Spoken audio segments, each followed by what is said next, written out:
This is Health Broadcasting Service HBS Radios, your global pioneers in specialist radio broadcasting, bringing you everything to enhance your health and well-being. Health is your human right.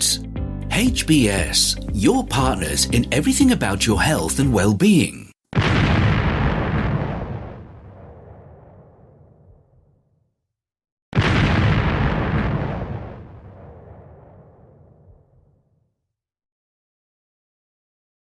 The HBS Daily News Dose coming to you from the Health Broadcasting Service, HBS Radio Live Channel, UK. Antibiotic drug makers take steps to self-impose environmental safeguards.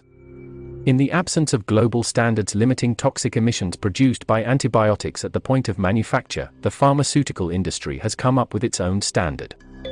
The AMR Industry Alliance, a coalition of drug makers, biotech, diagnostic and other companies involved in the field of antimicrobials, said on Tuesday it was adopting its own standards to ensure the responsible manufacture of antibiotics. Antibiotics seeping into the environment during the manufacturing process aren't just toxic to the soil, water and living organisms but can also spur the emergence of drug-resistant bacteria. Antibiotics can also contaminate the environment through excretions by humans and animals that consume them, via fertilizers used on crops, and the improper disposal of medicinal products into sewage systems. But manufacturing as a source of emissions can be controlled, and as such the Alliance has developed its own so-called safe level of antibiotic seepage into the environment at the point of manufacture, taking into account ecological toxicity. Although there have been proposals for such regulations to be imposed in some countries including India, a key global antibiotic supplier that has come under fire for lax regulations, not much has come to pass. The challenge of regulation is on the environmental side. It's country by country, so it's very difficult to set international environmental regulation, Steve Brooks, the Alliance's manufacturing workgroup lead, told Reuters. The Alliance, which accounts for about a third of the antibiotic manufacturing supply chain, has been urging members in recent years to self-regulate. We're not here to say all members across all our supply chains are meeting all aspects of the standard today. But we do know we've made great progress, said Brooks. In 2018, the Alliance put together a framework to control antibiotic manufacturing waste streams and encouraged members to adopt it. Alongside the British Standards Institution BSI, it is now formalising the framework. A 2021 progress report showed that some 85% of sites owned by Alliance members had been assessed, of which just over three-quarters fully met the standards set under the framework. Fragmented supply chain. Interventions are often simple. For example, a waste stream could be collected and treated separately with chemicals or incinerated instead of being released into the aquatic environment, said Brooks. It's not forcing industry to implement massively expensive controls, unless of course, those ultimately are required, he said.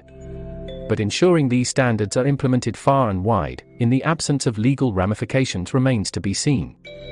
It will be complicated by a fragmented global supply chain for antibiotics, in which various manufacturing stages are often outsourced and the industry is particularly reliant on China and India. British pharma giant GSK, a key maker of antibiotics, says its own sites are fully compliant with the manufacturing standards, and expects to have third-party sites fully on board by the end of 2022. Contracts with suppliers are discontinued if a supplier was unable or unwilling to meet the discharge limit, a GSK spokesperson told Reuters.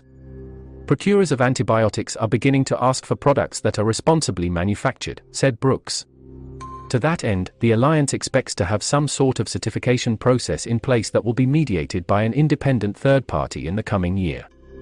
If there's a will to adopt these standards, there's a way, a spokesperson from Netherlands-based antimicrobial drug manufacturer Centriant Pharmaceuticals said.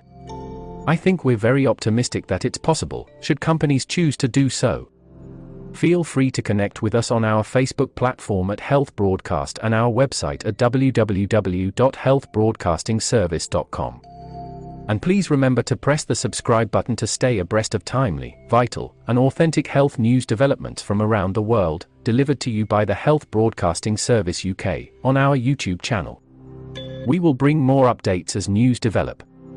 Stay safe and remain healthy. Bye for now.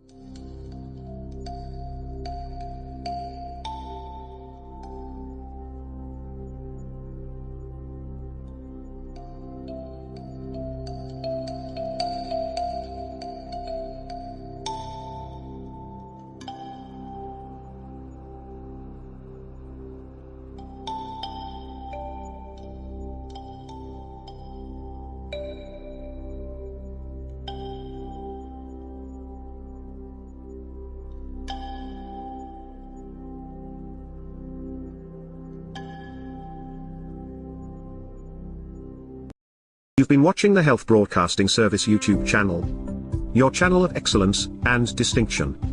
Pioneering specialist radio broadcasting, giving you the best experience. Subscribe to our channel.